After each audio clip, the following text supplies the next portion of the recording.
بسم اللہ الرحمن الرحیم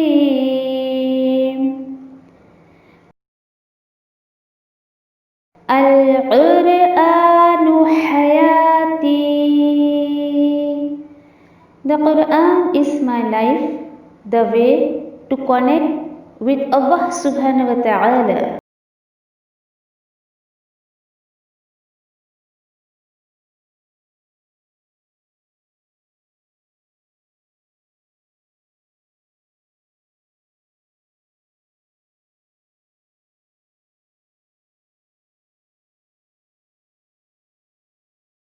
السلام علیکم ورحمۃ اللہ وبرکاتہ. نحمدہ ونصلی علی رسولہ الکریم اما بعد فاعوذ باللہ من الشیطان الرجیم بسم اللہ الرحمن الرحیم.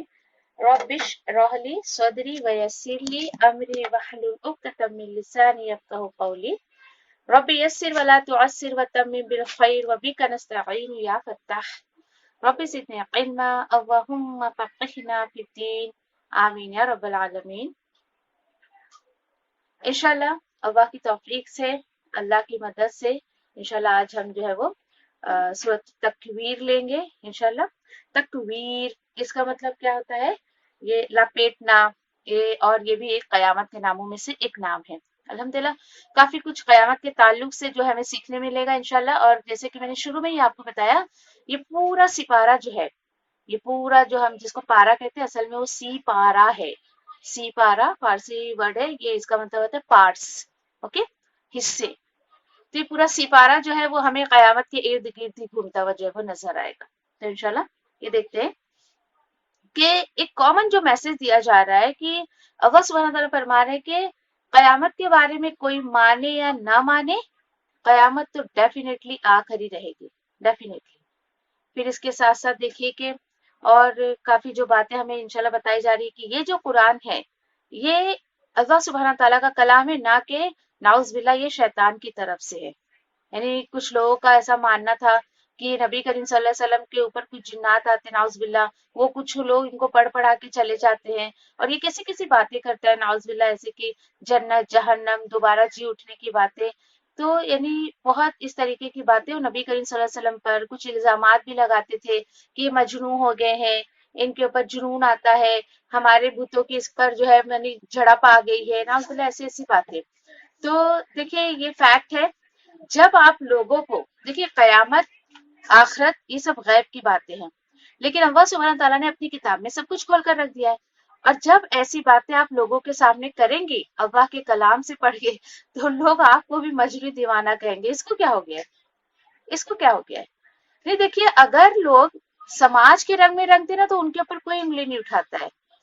لیکن فار ایگزامپل کہ کوئی بچہ ہے، ادھر مطلب جوان بچہ ہے کوئی، اگر وہ دین پر چلنا چاہتا ہے، دین پر عمل کرنا چاہتا ہے، ایک سماج نے جو حلیہ ایک نوجوان کا بنا رکھا ہے آج ایک دم بالکل تھرڈ کلاس لیول کا، وہ بچہ ان سماج کے جو ہے وہ لپیٹوں میں نہ آنے کے ساتھ ساتھ یعنی کہ بالکل اپنا ایک کتاب و سنت پر عمل کرنا چاہتا ہے، اپنا لک آؤٹ جو ہے وہ سنت کے اکارڈنگ کرنا چاہتا ہے، اپنے ڈریس اپ کو چینج کرنا چاہتا ہے، اپنے فیس کو چینج کرنا چاہتا ہے، فوراً گھر والے بولیں گے لو یہ تو پاگل ہو گیا، اس کو کیا ہو گیا، اتنی بڑی بڑی داڑھی رکھ لیا، اس کو کیا ہو گیا، پجامے اونچے کر لیے، اس کو کیا ہو گیا، یہ تو پاگل ہو گیا. سنی ہوگی نا آپ نے بھی، کافی باتیں سنی ہوگی. جو بچے دین پہ ایک دم نئی نئی عمر میں چلنا شروع کرتے ہیں، اللہ کی پناہ کی انہیں کس قدر جو ہے وہ باتوں کا سامنا کرنا پڑتا ہے. تو یہ بات تو ہے، فیکٹ ہے یہ، ٹھیک ہے. پھر اس کے بعد انشاءاللہ ایک یہ بہت بڑی جو حقیقت اس میں بتائی جا رہی ہے، قرآن صرف مسلمانوں کی پراپرٹی نہیں ہے، بلکہ یہ قرآن پوری کائنات کے لیے اللہ سبحانہ تعالیٰ نے بنایا ہے. اس کے بعد جو آخر میں کوشچن کیا گیا ہے نا، وہ اصل میں کوشچن بہت جو ہے وہ قابل غور ہے. فَأَيْنَ تَذْهَبُونَ، کہاں پھرے جا رہے ہو تم، تمہارا دھیان کدھر ہے؟ آج دنیا میں تم ہو، تمہارا غم کیا ہے، تمہارا ہم کیا ہے؟ یعنی کہ یہ صورت آپ کو واقعی قیامت سے آگاہ کرے گی انشاءاللہ، ٹھیک ہے. پھر اسی کے ساتھ ساتھ دیکھیے کہ نبی کریم صلی اللہ علیہ وسلم نے فرمایا کہ جو شخص یہ چاہتا ہے کہ وہ قیامت کو یعنی کہ دیکھنا چاہتا ہے اگر قیامت کو، تو جیسے کہ سورہ تکویر ہے، سورہ انفطار ہے، سورہ انشقاق ہے، شقاق ہے. انشاءاللہ آگے ہم دیکھیں گے آگے کی صورتیں جو آ رہی ہے نا، اس میں کامن میسج جو دے رہا ہے کہ جو نبی کریم صلی اللہ علیہ وسلم نے فرمایا یہ تین صورتیں ہیں، جو اگر قیامت کو دیکھنا چاہتا ہے تو یہ تین صورتیں جو ہے وہ پڑھ لے اس کو. تو انشاءاللہ آگے کی بھی آیتیں بہت دھیان سے سنیے، کیا ایسی بات ہے، کیوں نبی کریم صلی اللہ علیہ وسلم نے اس کے بارے میں ایسا فرمایا ہے. انشاءاللہ ہم یہ بھی دیکھیں گے کہ اس سے جو ہے وہ صورت میں ہمیں کیا ایسا سبق مل رہا ہے، کیا ایک کامن بات جو ہے اس کے اندر بتائی جا رہی ہے. ٹھیک ہے انشاءاللہ چلیے پھر آیتوں کے حساب سے جو ہے وہ بات کرتے ہیں. پھر اس کے جیسے کہ میں نے آپ سے کہا ابھی کہ قیامت سے آگاہ کیا جا رہا ہے. ٹھیک ہے، اب لوگوں کو یہ بھی بتایا جا رہا ہے اور کہ قیامت آئے گی، لیکن الحمدللہ سب کو پتہ آئے گی، لیکن اصل چیز جو بتانے کی ہے نا وہ یہ ہمیں بتانا چاہیے کہ اللہ کون ہے، آپ صلی اللہ علیہ وسلم کون ہے، اور پھر ہمیں کس طریقے سے زندگی گزارنی ہے اور ہمیں کیا کرنا چاہیے. انشاءاللہ دیکھتے ہیں یہاں پر کیا بتایا جا رہا ہے. اعوذ باللہ من الشیطان الرجیم، بسم اللہ الرحمن الرحیم. اللہ کے نام کے ساتھ جو بڑا مہربان بار بار رحم کرنے والا ہے. اذا الشمس کورت، جب سورج لپیٹ لیا جائے گا. سورج لپیٹ لیا جائے گا ہے بے نور ہو جائے گا، اندھیرا ہو جائے گا سب جگہ. وَإِذَا النُّجُومُ انكَدَرَتْ وَإِذَا الْجِبَالُ سُيِّرَتْ وَإِذَا الْعِشَارُ عُطِّلَتْ وَإِذَا الْوُحُوشُ حُشِرَتْ. یعنی دیکھیے ایسا لگتا ہے کہ پڑھتے رہیں اور بالکل کہیں بھی ایسا لگتا ہے کہ رکنے کا دل نہیں کرتا ہے. اب یہاں پر جو دیکھیے کہ یعنی قیامت کا پورا نقشہ کھینچا گیا ہے. یہ شروعات ہے، قیامت ایسی آئے گی. ایک تو چاند لپیٹ لیا گیا، سورج لپیٹ لیا گیا، اس کے بعد اللہ تعالیٰ بتا رہے جب سارے ستارے بے نور ہو جائیں گے اور اندھیرے پہ اندھیرا. رات میں سورج ڈوبتا ہے تو پھر اس کے بعد جو دیکھیے کہ اللہ سبحانہ تعالیٰ چاند کو نکال دیتے ہیں، ستارہ کو نکال دیتے ہیں، ان کی ایک الگ روشنی ہوتی ہے، لیکن انہیں بھی بے نور کر دیا جائے گا. اور جب پہاڑ چلا دیے جائیں گے. اب دیکھیے یہاں پر جو یہ بات ہے یہاں پر کہ چاند جو ہے وہ سورج جو ہے وہ لپیٹ لیا جائے گا. یعنی یہ ایسا نہیں ہے کہ مطلب ایک دم پرماننٹلی جو ہے وہ لپیٹ لیا جائے گا. اور اگر کسی کو اس پر یقین نہ آئے اس پر، تو یہاں پر دیکھیے کہ اس کی ہلکی ہلکی سی جھلک جو ہمیں دکھائی جاتی ہے نا دنیا میں، چاند گرہن اور سورج گرہن کے جو ہے وہ صورت میں، کہ جب چاند گرہن ہوتا ہے یا سورج گرہن ہوتا ہے تو کیسے بے نور سا ماحول ہو جاتا ہے. یعنی اور یہ ہوتا کیا ہے، سورج اور چاند کو نا جب وہ جمع کر دیا جاتا ہے، اسی طریقے سے قیامت کے دن بھی سورج اور چاند سب ایک جگہ جمع کر دیے جائیں گے اور ساری جو یہ دنیا بے نور ہو جائے گی. اور جب 10 ماہ کی حاملہ اونٹنیاں چھوڑ دی جائیں گی. اب یہ دیکھیے کہ یہاں کس طرف اشارہ کیا جا رہا ہے، یعنی انسان ایسے قیمتی چیز کی بھی پرواہ نہ کرے گا. عرب میں اصل میں 10 ماہ کی جو اونٹنیاں ہوتی ہیں نا وہ بہت ویلیویبل ہوتی ہے، بہت قیمتی ہوتی ہیں. اتنا کیئر کرتے ہیں اس اونٹنے کی، جب وہ پریگننٹ ہوتی ہے 10 منتھس ہو جاتے ہیں اس کو، تو اس کو بہت زیادہ کیئر کیا جاتا ہے. تو یہاں پر اشارہ کیا جا رہا ہے کہ اس دن تو اس کی بھی کسی کو فکر نہیں رہے گی. وہ وقت ایسا ہوگا کہ اس چیز کی یعنی قیمتی چیز کو بھی لوگ جو ہے وہ ایک دم لاپرواہی اس کے ساتھ جو ہے وہ کریں گے. ٹھیک ہے، اور پھر اس کے بعد دیکھیے کہ پھر اس کے بعد کیا بتایا جا رہا ہے کہ اتنا وحشی یعنی اتنا جو ہے ماحول اس قدر اتنا خوفناک ہوگا کہ جانور جو ہے وہ شہر کی طرف آئیں گے، انسان جو ہے وہ پناہ لینے کے لیے جنگلوں کی طرف بھاگے چلے جائیں گے. وَإِذَا الْوُحُوشُ حُشِرَتْ، اور جب وحشی جانور اکٹھا کیے جائیں گے.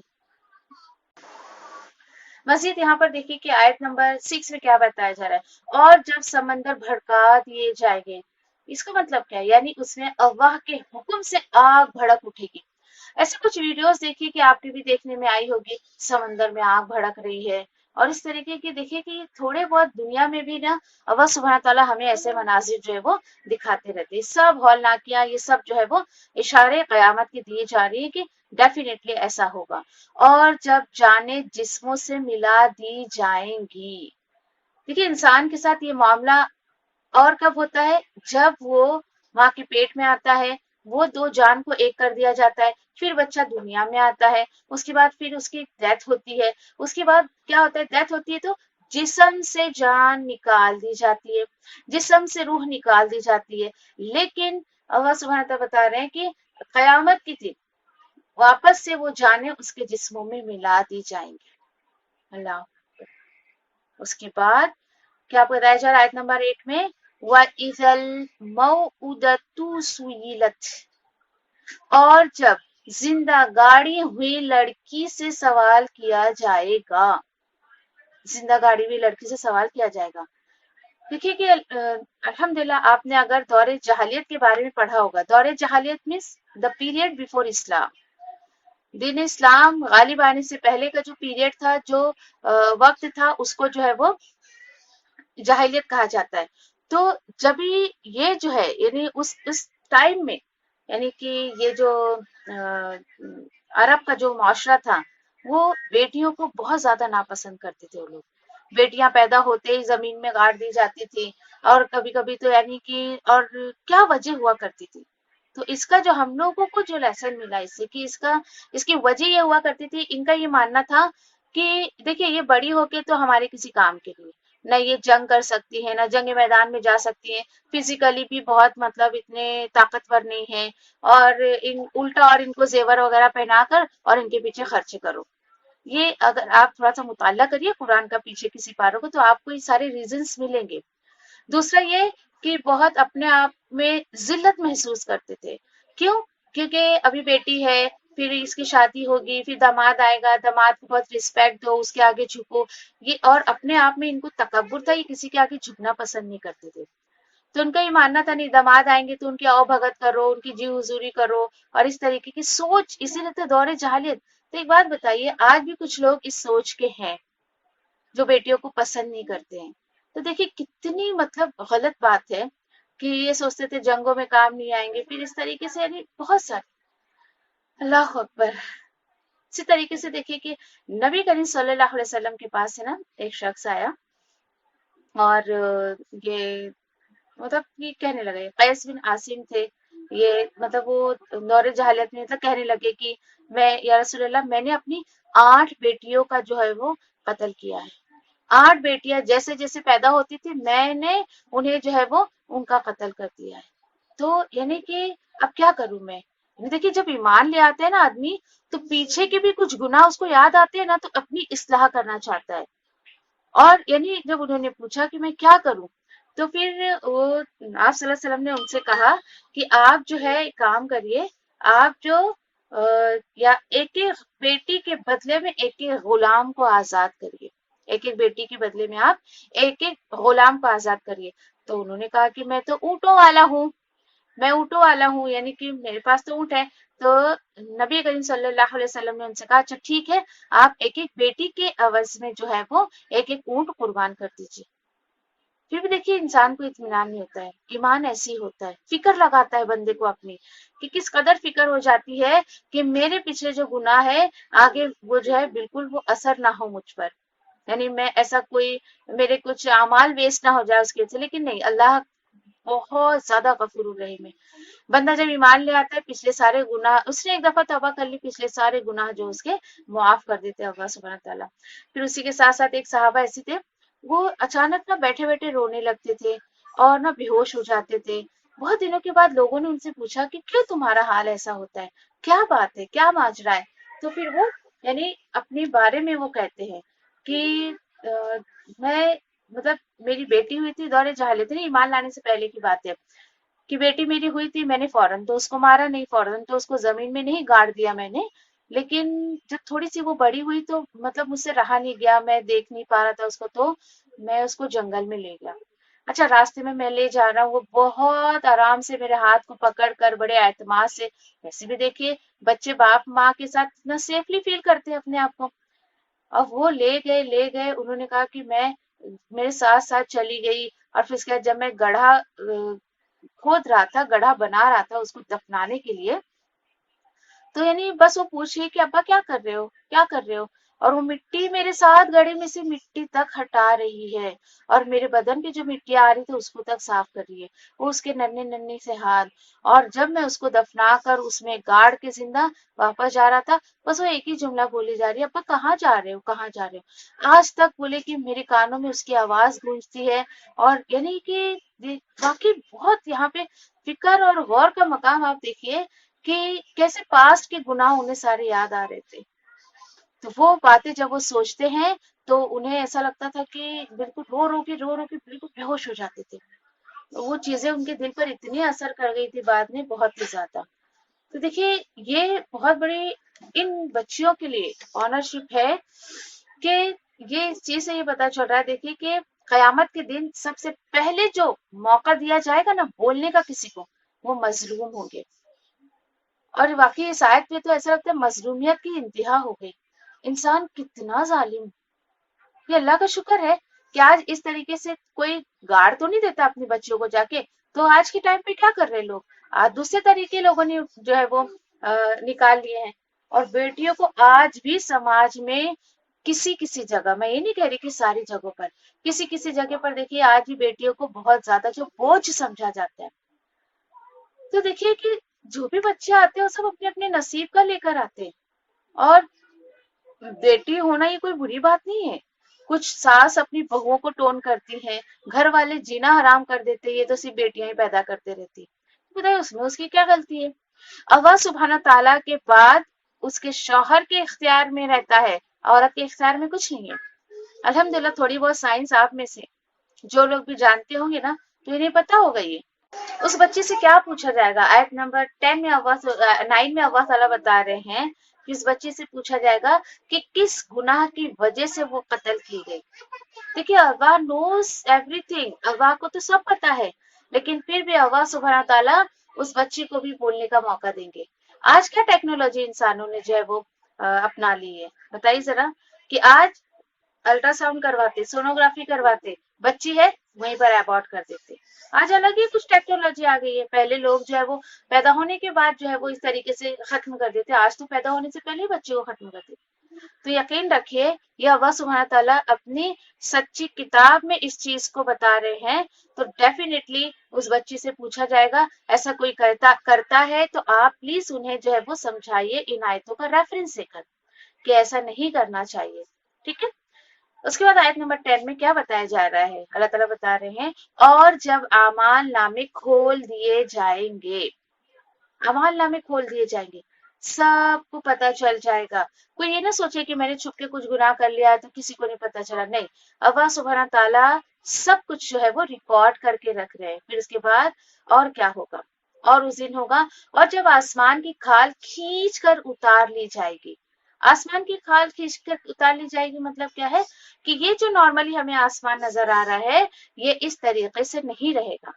ایک جگہ آپ میں نے کہا نا کہ آپ شروع سے مطالعہ کرنا شروع کریے قرآن کا, آپ کو ملے گی یہ بات کہ اللہ سبحانہ تعالیٰ بتا رہے ہیں قیامت کے دن میں آسمان کو ایسے لپیٹوں گا جیسے تم پیپر رول کرتے ہو. ہم کوئی ڈاکیومنٹ ایسا رول کر کے نہیں ہاتھ میں پکڑ لیتے ہیں, اس طریقے سے میں آسمان کو لپیٹ لوں گا. مزید بتایا جا رہا ہے اور جب جہنم بھڑکائی جائے گی. اللہ دعا کریے کہ اللہ تعالیٰ اللہم اجرنا من النار, اللہم اجرنا من النار, اللہم اجرنا من النار. آمین یا ربی. کہ اللہ تو ہمیں آگ کے عذاب سے بچا لے, آگ سے بچا لے. اس کے بعد کیا ہوگا, وَإِذَا الْجَنَّةُ أُزْلِفَتْ, اور جب جنت نزدیک کر دی جائے گی. اور فوراً جنت کا سوال کر لیجئے کہ اللہ تو مجھے جنت الفردوس میں اپنی رحمت سے داخل کر دے. انشاءاللہ دعا کیا کرے. ٹھیک ہے. ٹھیک ہے. دیکھیے معاملہ تو سب کے ساتھ ہونا ہے, ایسا نہیں کہ آپ میں سے مجھ میں سے کوئی بچ جائے گا, نہیں. تو سوچئے, سوچ کا مقام یہ ہے میرے اور آپ کے لیے کہ کیا میں ابھی کیا جمع کر رہی ہوں, وہ جنت میرے قریب کی جائے گی یا جہنم بھڑکائی جائے گی؟ میں کیا جمع کر رہی ہوں؟ سوچئے ذرا، میں کیا لے کر جاؤں گی؟ میں جو ہے وہ آسن بات لے کر جا رہی ہوں، آسن قول لے کر جاؤں گی یا لغو باتیں لے کر جاؤں گی؟ یعنی میں بیکار چیزیں جمع کر رہی ہوں اپنی آخرت کے لیے یا میں اچھی چیزیں جمع کر رہی ہوں؟ اور ایک بات جو مجھے سمجھ آتی، دیکھیے جب دنیا کا نشہ چڑھ جاتا ہے نا انسان کے اوپر، تو یقین کریے آخرت کی فکر اس کے دل سے نکل جاتی ہے، دماغ سے نکل جاتی ہے۔ اللہ سے مانگیے، دیکھیے آخرت کی فکر جو ہے وہ بہت بڑی دولت ہے۔ جیسے اس دن ہم نے ایک چیز پڑھی تھی کہ اللہ کا تقوی، اللہ کا ڈر، اللہ کی خشیت بہت بڑی نعمت ہے۔ اس صورت میں آپ کو یہ کہ آخرت کی فکر بہت بڑی نعمت ہے۔ الحمدللہ ہمارا عقیدہ ہے کہ آخرت آئے گی، قیامت آئے گی، پھر مجھے جو پتا ہے یہ چیزیں تو مجھے تیاری تو کرنی چاہیے نا کچھ۔ اب جب میری تیاری نہیں ہوگی تو میں تو بہت بڑا نقصان اٹھاؤں گی، بہت بڑے خسارے میں پڑ جاؤں گی۔ تو آپ ابھی جو زندگی آپ کو ملی ہے اس کو اپنے ہاتھوں سے مت جانے دیجیے۔ کوشش کریے کہ کسی بھی طریقے سے اچھی اچھی باتیں اپنی زندگی میں لے کر آئیے اور بری باتوں کو اپنی زندگی سے جو ہے وہ نکالنے کی کوشش کریے، ٹھیک ہے؟ پھر یہاں پر دیکھیے کہ آگے کیا بتایا جا رہا ہے۔ تو اس دن جب جنت نزدیک کر دی جائے گی تو اس دن ہر شخص جان لے گا جو کچھ وہ لے کر آیا ہے۔ یہ بتا دیا میں نے آپ کو کہ یہ فکر ہمیں ہونی چاہیے کہ میں کیا لے کر جاؤں گی۔ اور آپ کو پتا ہے ایک خوبصورت بات جو میں نے قرآن سے سیکھی، قرآن اپنی فکر لگاتا ہے، پتا ہے آپ کو کیوں؟ ہر بندے کو اکیلے جانا ہے، اللہ کے سامنے سامنا اکیلے کرنا ہے، قبر میں اکیلے جانا ہے، حشر میں اکیلے کھڑے رہنا ہے، اسی لیے قرآن آپ کو اپنی فکر لگاتا ہے۔ کس چیز کے لیے؟ کہ آپ کی آخرت کیسے سنور جائے۔ آپ جو ہے اللہ سبحانہ تعالیٰ کے سامنے کھڑے ہوں گے تو کیا معاملہ آپ کا ہوگا، یہ سارے غیب کے پردے اللہ سبحانہ تعالیٰ نے جو ہے وہ کھول دیے اپنی کتاب سے۔ مزید یہاں پر کیا بتایا جا رہا ہے، دیکھیے اب یہ جو ہے یہ جو بات آئی نا کہ ہر شخص جو ہے جان لے گا کہ اس نے جو کچھ بھی کمایا ہے اور وہ کیا لے کر آیا ہے۔ اب یہ جو بات ہے یہ جواب ہے کس چیز کا؟ جو 6 باتیں اوپر بتائی گئی نا، آسمان جو ہے وہ کھول دیے جائیں گے، پہاڑ جو ہے وہ چلا دیے جائیں گے، جہنم بھڑکا دی جائے گی، جنت نزدیک کر دی جائے گی۔ تو یہ بتایا جا رہا ہے کہ ان تمام باتوں کا تعلق جو ہے کس سے ہے؟ آخرت سے۔ اب دیکھیے کہ ایک جو بات یہاں پہ میسج مجھے اور آپ کو جو دیا جا رہا ہے، تو ٹھیک ہے نا، اللہ تعالیٰ بول رہے ٹھیک ہے، اب جس کو جو ہے وہ قیامت یاد رہے گی نا تو یقین کریے وہ دنیا میں کبھی بے خبر ہو کے زندگی نہیں گزار سکتا۔ اس کو پتہ ہے قیامت آئے گی اور مست میں نمازیں چھوڑ کر اور اللہ کے احکامات کو چھوڑ کر، نبی کریم صلی اللہ علیہ وسلم کی سنت کو چھوڑ کر یوں ہی غفلت میں زندگی گزارے؟ اٹس امپاسبل، پاسبل ہی نہیں ہے۔ اللہ تعالیٰ یہ رہے کہ جس کو قیامت کی فکر لگتی ہے وہ بے خبر ہو کے کبھی نہیں جی سکتا ہے۔ اپنا جائزہ مت رکھے یہاں پر کسی کو، ہاں وہ تو ایسی ہے، اس کو تو قیامت کی فکر نہیں، وہ تو بابا ابھی تک کچھ اچھے کام کر ہی نہیں، اس کا تو ایسا، اس کا تو ویسا۔ تو یہ دیکھیے کہ تو یہاں پر یہی مجھے اور آپ کو لیسن دیا جا رہا ہے کہ قیامت آئے گی اور یہ جو ہے اس کی فکر میں لگ جاؤ اور اپنے اعمال کو جو ہے وہ درست کر لو۔ چلیے اتنی بات ہو گئی۔ اب اتنی بات بتانے کے بعد اللہ تعالیٰ بتا رہے ہیں، کیوں اللہ تعالیٰ نے اتنی باتیں بتائی؟ اس لیے فلا اقسم بالخنس، ایسی بات نہیں ہے پھر میں قسم کھا کر کہتا ہوں پیچھے ہٹ جانے والے ستاروں کی، یعنی یہ ستارے جو دن کے وقت میں جو ہے وہ یہ جو اللہ سبحانہ تعالیٰ نے باتیں بتائی ہیں تو اللہ تعالیٰ بول رہے ہیں، اس لیے فرمایا اللہ سبحانہ تعالیٰ نے کہ میں قسم کھاتا ہوں پیچھے ہٹ جانے والے ستاروں کی، اور اس کے بعد اور میں کس کی قسم کھاتا ہوں؟ ستارے سیدھے چلنے والے، چھپ جانے والے ستاروں کی بھی میں قسم کھاتا ہوں۔ اور دیکھیے 2 قسم ہو گئی، تیسری قسم اور رات کی جب جانے لگے اس کی میں قسم کھاتا ہوں، صبح جب چمکنے لگے میں اس کی قسم کھاتا ہوں۔ 1 2 3 4 4 قسم کھا کے اللہ سبحانہ تعالیٰ اب یہاں پر جواب دے رہے ہیں کہ میں نے قسم کیوں کھائی، تو یہ بتانے کے لیے انہو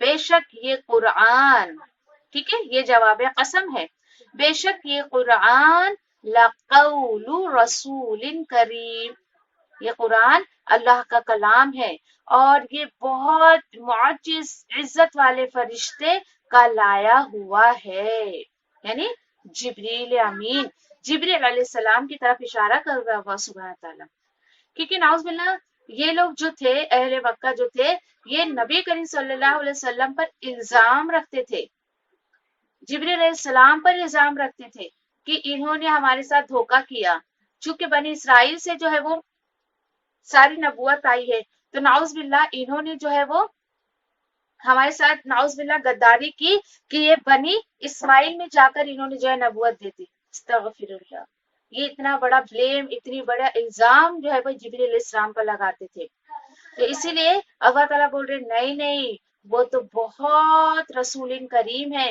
بہت عزت والے ہیں جبریل علیہ السلام تو، اور ان کی کیا کوالٹی بتائی جا رہی ہے یہاں پر دیکھیے، بہت امپورٹنٹ میسج مجھے اور آپ کو مل رہا ہے، انشاءاللہ ہم دیکھتے ہیں، اللہ سبحانہ تعالیٰ سے دعا کریں گے کہ ہمیں عمل کی توفیق عطا فرمائے، ٹھیک ہے۔ آیت نمبر 20 میں اللہ تعالیٰ بتا رہے ہیں کیسے ہیں، ذی قوت عند ذی العرش مکین، جو قوت والے ہیں اور عرش مالک کے نزدیک ان کا بہت بلند مرتبہ ہے، وہ بہت ہی عزت والے ہیں، اور کیسے ہیں، مطاع ثم امین، سب کا مانا ہوا ہے، یہ ساری بات ہے کہ وہ بہت امانت دار ہے، اطاعت گزار ہیں، اللہ سبحانہ تعالیٰ نے انہیں جو کچھ بھی دیا انہوں نے جو کا تو جو ہے انسانیت کو پہنچایا رسول اللہ اکرم صلی اللہ علیہ وسلم کے تھرو۔ اب یہاں پر دیکھیے، یہاں پر یہ جو بات بتائی جا رہی ہے، ٹھیک ہے، کہ جو مجھے میسج جو ملا ہے، قرآن جو ہے وہ آپ کو واقعی بہت انرجی دیتا ہے۔ آپ میں سے جو سسٹرز جو ہیں اللہ کے کلام سے جڑی ہیں کسی نہ کسی تعلق سے، چاہے وہ پڑھنے سے، پڑھانے سے، چاہے ان کا تھوڑا حصہ لگتا ہو یا زیادہ حصہ لگتا ہو، تھوڑا وقت لگتا ہو، یقین کریے ان کو اپنے آپ میں ایک الگ سی انرجی فیل ہوتی ہے، جو دوسرے جو لوگ ہیں جو دنیاوی کام میں صرف اپنے آپ کو کھپا رہے ہیں، انہیں یہ انرجی کبھی نہیں مل سکتی، بالکل بھی نہیں۔ اور دیکھیے کہ فرشتے اتنے بڑے بڑے کام کرتے ہیں اور وہ تھکتے بھی نہیں ہیں، اس کا سب سے بڑا ریزن پتا ہے آپ کو کیا ہے؟ کیونکہ جب انسان نیکی کرتا ہے نا تو اس کو طاقت ملتی ہے۔ اب آپ اس چیز کو بہت زیادہ اپنے آپ میں محسوس کریں گے، جب بھی آپ نے کبھی کوئی نیکی کا کام کیا ہوگا آپ کے اندر الگ سی طاقت، الگ سی قوت آپ نے محسوس کی ہوگی۔ اس کے برعکس اگر آپ نے کوئی برے کام کیے ہیں تو دماغ پر، دل پر، پورے جسم پر کس قدر اس کا بوجھ اترتا ہے پتہ ہے آپ کو؟ چلیے اس کو پریکٹیکلی کر کے دیکھیے کبھی، جب کبھی آپ کوئی ایسا کام کرے جس میں اللہ کا حکم نہیں ہے، آپ صلی اللہ علیہ وسلم کی سنت نہیں ہے، اس کام میں آپ ایسا تھکیں گے، ایسا تھکیں گے کہ اللہ کی پناہ، جسم کا ایک ایک پرزہ ٹوٹتا ہوگا آپ کا۔ اور اس کے برعکس آپ اگر کوئی نیکی کا کام کرتی ہیں، اور میں یہی نہیں کہتی کہ بس آپ جو ہے وہ 24 گھنٹہ قرآن پڑھتے رہیے، 24 گھنٹہ قرآن کی کلاس میں بیٹھے رہیے، نہیں، نیکی کے کام بہت سارے ہیں، یہ بھی ایک نیکی کا کام ہے کہ ہم اس وقت اللہ کا کلام سن رہے ہیں اور سنا رہے ہیں، اس وقت آپ اپنے آپ میں ایک الگ سی قوت محسوس کرتی ہوں گی، الگ سے انرجی محسوس کرتی ہوں گی۔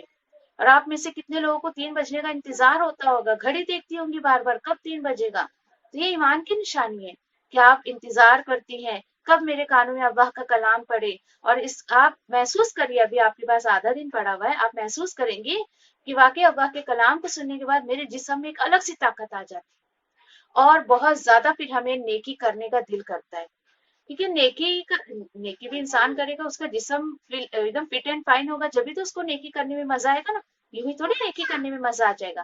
تو وہی بتایا جا رہا ہے یہاں پر کہ دیکھیے اللہ تعالیٰ یہ بتا رہے ہیں، ٹھیک ہے، کہ اس قرآن کے ذریعے ہمیں بہت زیادہ انرجی حاصل ہوتی ہے۔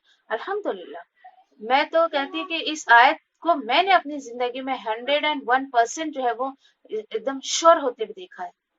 جب ہم اس کلام سے تھوڑا سا بھی دور ہوتے نا، بدن میں عجیب سی، کبھی بولیں گے کمر دکھ رہی، کبھی سر دکھ رہا، کبھی ہاتھ دکھ رہا، کبھی پیٹ دکھ رہا، کچھ نہ کچھ دکھتے ہی رہتا ہے۔ کیوں؟ کیونکہ پھر شیطان قابو کرنا شروع کر دیتا ہے ہمارے اوپر، جیسے اللہ کے کلام سے دوری ہوگی کچھ نہ کچھ آپ کو تکلیف ہوگی، شیطان قابو کرنا شروع کر دیتا ہے، پھر وہ اپنی انگلیاں چبھاتا ہے کبھی آپ کے سر میں، اصل میں وہ کوئی تکلیف نہیں ہوتی آپ کو، وہ اصل میں چیز ہوتی ہے کسی نہ کسی بھی وجہ سے آپ اللہ کے کلام سے دور ہوئی ہیں اور شیطان نے قابو کرنا شروع کر دیا۔ آیت نمبر 21 میں اللہ تعالیٰ بتا رہے ہیں کہ وہ جو کا تو جو ہے وہ پہنچاتے ہیں، بہت امین ہے، وہ بہت امانت دار ہے. ٹھیک ہے. پھر یہاں پر دیکھیے کہ جتنا زیادہ آپ قرآن پڑھیں گی اتنا زیادہ یقین کریے آپ کے اندر انرجی پیدا ہوگی، شوق بڑھے گا آپ کا. اور جب آپ قرآن کم کرنا پڑھیں گی نا تو یقین کریے کہ آپ کا کم ہوگا، تھکان بڑھتی جائے گی آپ کی، کیونکہ دنیا تھکا دینے والی ہی چیز ہے. ٹھیک ہے.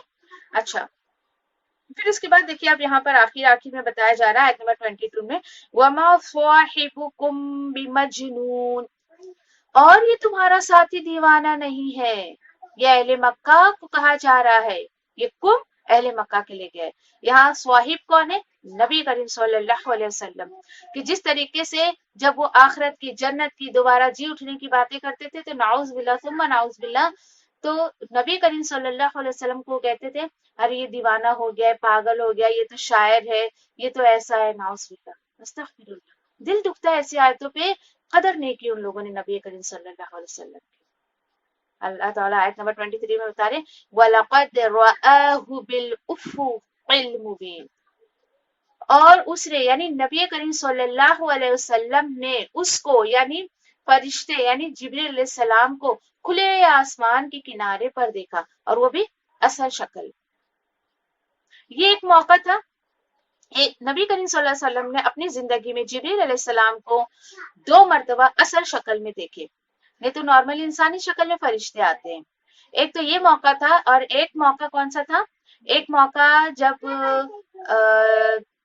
معراج کے وقت اس وقت بھی نبی کریم صلی اللہ علیہ وسلم نے جو ہے وہ آپ صلی اللہ علیہ وسلم کو اصل صورت میں دیکھے تھے، اور آپ صلی اللہ علیہ وسلم کہتے ہیں کہ جبریل علیہ السلام کے 600 پر تھے. 600 پر.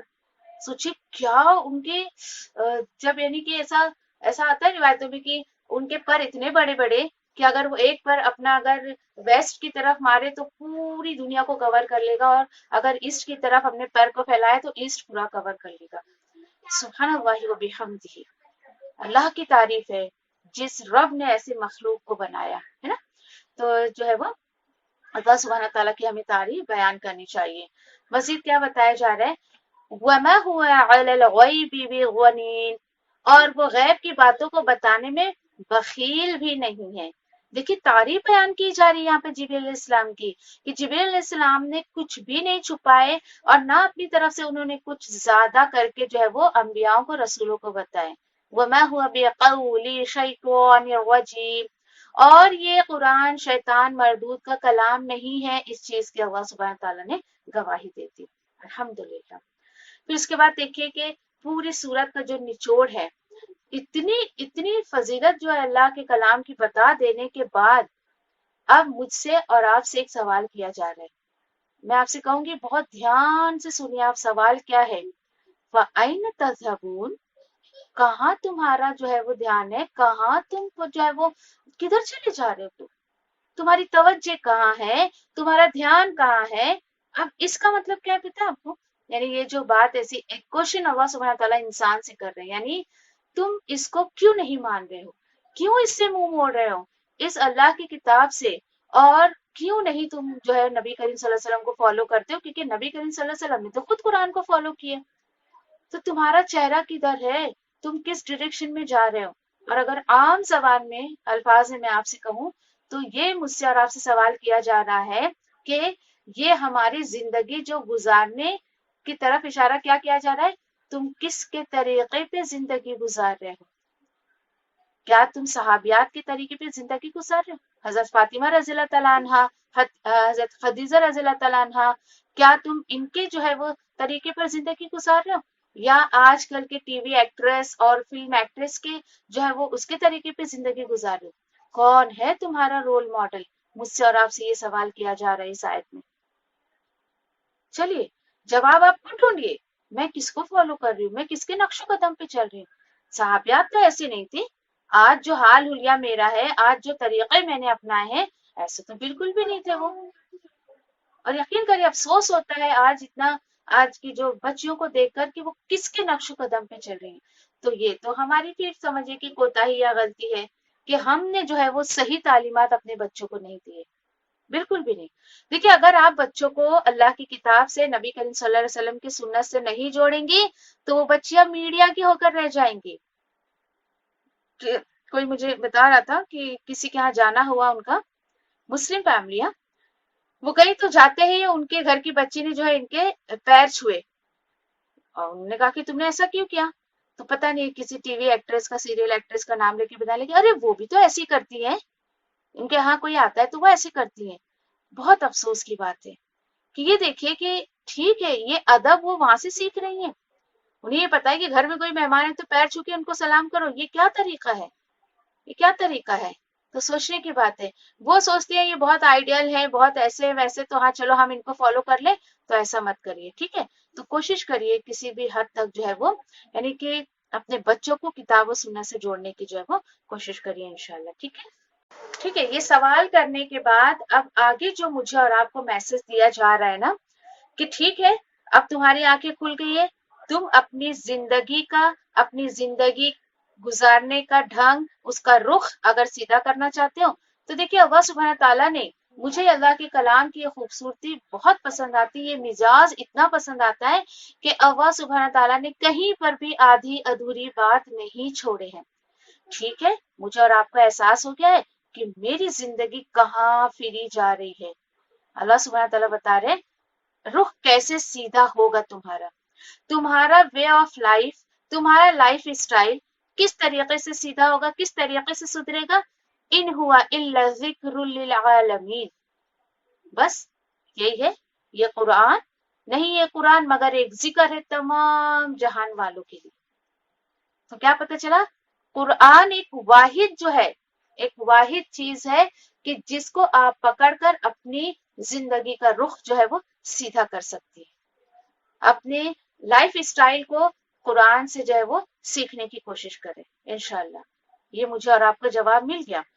اب ٹھیک ہے, اللہ سبحانہ تعالیٰ بتا ہے لمن شاء منکم ان یستقیم, ٹھیک ہے یہ ٹھیک ہے نصیحت ہے, کوئی ڈاؤٹ نہیں ہے کہ اس میں نصیحت ہے, لیکن اسپیشلی اس کے لیے ہے جو تم میں سے سیدھی راہ چلنا چاہتا ہے. لو بھائی یہ بھی بات اللہ سبحانہ تعالیٰ نے بتا دی.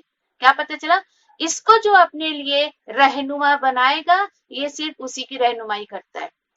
جو اس کو سوچے کہ آج دیکھیے کہ کیا قرآن اتارنے کا مقصد یہاں پہ اللہ سبحانہ تعالیٰ کیا بتا رہے, اپنی زندگی کا رخ سدھار لو اور سیدھی راہ پہ چلنے کے لیے تم جو ہے اس کو فالو کرو.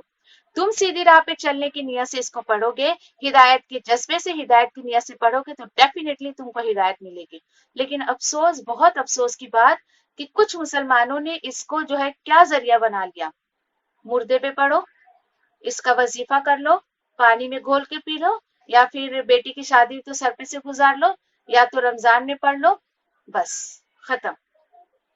پورے قرآن میں کہیں پہ بھی اللہ سبحانہ تعالیٰ نے آج مسلمانوں نے جو اس کا استعمال کر رکھا ہے یا جو کر رہے ہیں آج کے مسلمان, یقین کریے کتاب اور سنت میں کہیں وہ چیز ہمیں نہیں ملتی ہے.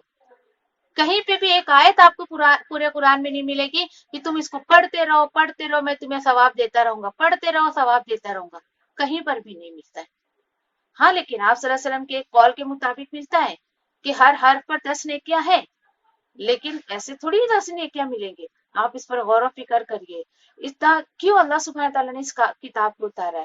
کتاب کو اتارنے کا مقصد اللہ سبحانہ تعالیٰ جو بتا رہے ہیں کہ تم اندھیرے سے روشنی کی طرف آ جاؤ, تمہارے دل کو شفا مل جائے. کس چیز سے؟ بغض سے, اور جو ہے وہ حسد سے, جلن سے, اور نفاق کی بیماری سے, شرک کی بیماری سے, ان تمام بیماری سے جو ہے وہ تمہیں شفا مل جائے. اس لیے اللہ سبحانہ تعالیٰ نے کتاب دیا ہے. آج سارے مقصد کو فراموش کر کے مسلمان نے تو بالکل اس کے مقصد کو کہاں جا کے پھینک دیا, اللہ معلوم. تو اللہ کا شکر ادا کریے کہ اللہ سبحانہ تعالیٰ نے اپنے کلام کا کچھ حصہ سننے یا سنانے کے لیے مجھے چنا. الحمدللہ, اللہ کا دل سے شکر ادا کریے. دیکھیے آپ اس کا حق ادا کریے, انشاءاللہ اللہ سبحانہ تعالیٰ آپ کو بھی اس کی فیور میں بولنے کی جو ہے وہ اجازت دیں گے انشاءاللہ. آیت نمبر 29 لاسٹ آیت اللہ تعالیٰ بتا رہے ہیں, یہ بھی پورے سورت کا نچوڑ, وَمَا تَشَاءُونَ إِلَّا أَن يَشَاءَ اللَّهُ رَبُّ الْعَالَمِينَ. ٹھیک ہے اے انسان, اور نہیں تو چاہتا ہے مگر کہ